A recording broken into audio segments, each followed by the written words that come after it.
देखिए, परिवर्तन ही एक ऐसा चीज़ है जो अपरिवर्तनीय है। अंग्रेजी में कहते हैं चेंज अलोन इज चेंजलेस। और ऐतिहासिक रूप से यदि आप देखें तो यूथ का, एक्सपीरियंस का, सबका एक ऐसा समन्वय, ऐसा समागम किया गया है जो आज तक भारत के राजनीतिक इतिहास में नहीं किया गया था। महिलाओं का प्रतिनिधित्व, सामाजिक रूप से पिछड़े वर्ग, अनुसूचित जाति, अनुसूचित जनजाति, ओबीसी समाज, सबको सम्मान अगर कभी मिला है तो आज मिला है। हम लोगों ने बार बार सुना था कि कई लोग सामाजिक न्याय के नाम पे राजनीति करते थे और सामाजिक न्याय की बात तो करते थे, शुरुआत जमात से की, फिर जाति पे रुके और अंत में अपने परिवार में ही सिमट के रह गए। असल मायने में भारतीय जनता पार्टी जब कहती है सबका साथ, सबका विकास और सबका विश्वास, तो मुझे लगता है कि आज के ऐतिहासिक कैबिनेट के विस्तार से ये स्पष्ट हो गया है कि सभी वर्गों का सम्मान यदि कहीं है तो भारतीय जनता पार्टी में ही है। लेकिन पी चिदम्बरम तो कुछ और ही कह रहे हैं कि अगर परफॉर्मेंस किसी मंत्री को हटाने का क्राइटेरिया है, जैसा जो हुआ रविशंकर हर्षवर्धन पे, तो सबसे पहले तो नरेंद्र मोदी को शेक कर देना चाहिए। देखिए, मुझे हंसी आती है जो व्यक्ति खुद बेल पे बाहर हो, जिस पे तमाम करप्शन के एलिगेशन हो, और वो एक ऐसे राजनीतिक संगठन से आते हैं जहां ना तो आंतरिक लोकतंत्र है, ना ही सामूहिक नेतृत्व है, ना ही सामाजिक रूप से पिछड़े वर्गों की भागीदारी है।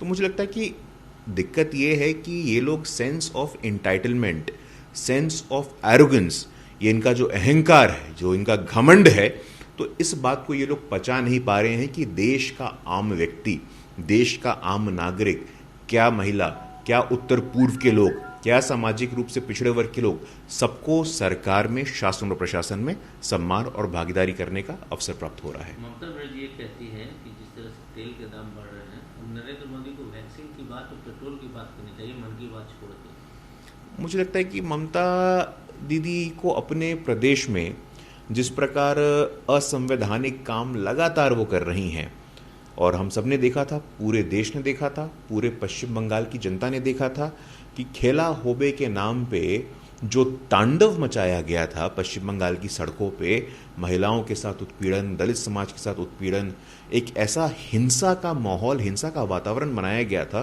तो मुझे लगता है कि जो स्टेट गवर्नमेंट जहाँ पे ममता दीदी पिछले 10 सालों से शासन कर रही हैं, आप कोई भी सामाजिक आर्थिक आंकड़े उठा करके देख लीजिए, सब में पिछड़ा हुआ है।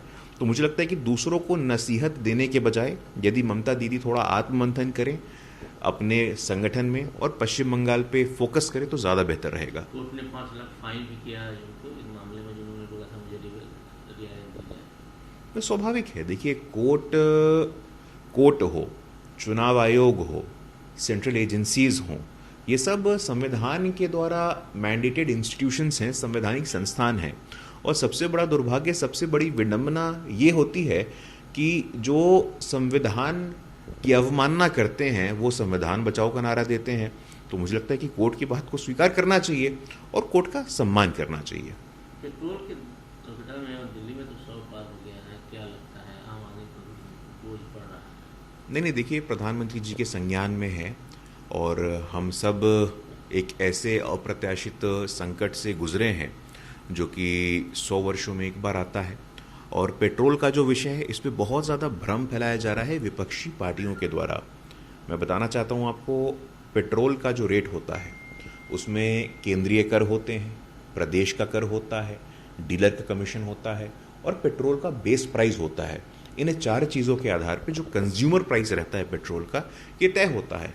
तो मुझे लगता है कि जो स्टेट गंगानगर राजस्थान में पहली बार 100 का आंकड़ा पार हुआ था, अब राजस्थान में किसकी सरकार है मुझे ये बताने की आवश्यकता नहीं है, लेकिन जहाँ तक केंद्र सरकार की बात है, केंद्र सरकार सतर्क है। और मैं तो ये भी बताना चाहता हूँ कि इन्फ्लेशन की यदि बात हो तो पहले 7 साल मोदी जी के अंतर्गत और पहले 7 साल मनमोहन सिंह के अंतर्गत जो इन्फ्लेशन सीपीआई होता है, कंज्यूमर प्राइस इंडेक्स, वो तो हमारा कम है।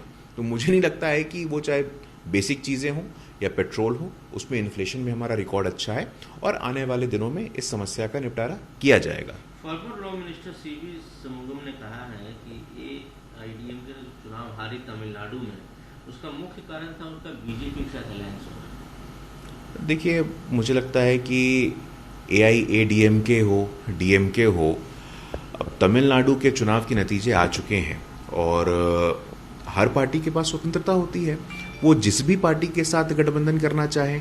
ये संविधान में कहीं इसका कोई बार किया गया है क्या? Is there a constitutional limitation? I want to ask him. So I don't think so. मुझे लगता है कि सबको स्वतंत्रता है, सबको अपॉर्चुनिटी मिलनी चाहिए, और इस प्रकार की टिप्पणी पॉलिटिकली मोटिवेटेड होती हैं, राजनीतिक रूप से प्रेरित होती हैं। अपोजिशन हमलावर हो गई है गुरु प्रकाश जी। जिस तरह से जेडीयू को एक ही सीट मिला, अपोजिशन ये कह रही है कि मुख्यमंत्री जी जरा बताएं क्या मजबूरी है कि भाजपा के सामने शरणम गच्छामी है। पिछली बार भी एक दया होगा, बोले तो नहीं लेंगे। ऑपोजिशन का यहाँ पे कोई लोकस स्टैंडाई एक शब्द होता है, जो कि लीगल लैंग्वेज में हम लोग कहते हैं कि लोकस स्टैंडाई, कि आपका इसमें व्यक्तिगत इंटरेस्ट क्या है। मुझे लगता है कि उनको अपने आंतरिक मामलों को सुलझाने की ज़्यादा ज़रूरत है, आपको अपने पार्टी की, अपने संगठन की चिंता करने की ज़्यादा ज़रूरत है। हमारा और जनता दल यूनाइटेड का साथ कोई आज का तो है नहीं, 2.5 दशक पुराना है। मुझे लगता है कि तब तेजस्वी जी हों, तेज प्रताप जी हों, तब शायद हाफ पैंट पहन के सीएम हाउस में घूमते होंगे, तब से हमारा गठबंधन चल रहा है, तब से हमारा संबंध चल रहा है। तो मुझे लगता है कि इस प्रकार की सतही और हल्की बातें करने से आपको बचना चाहिए।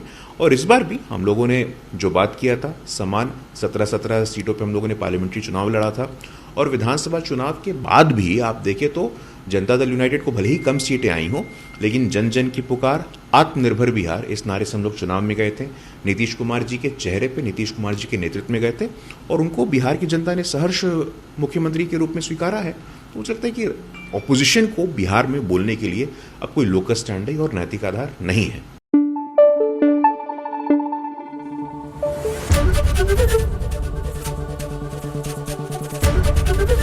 एबीपी न्यूज आपको रखे आगे।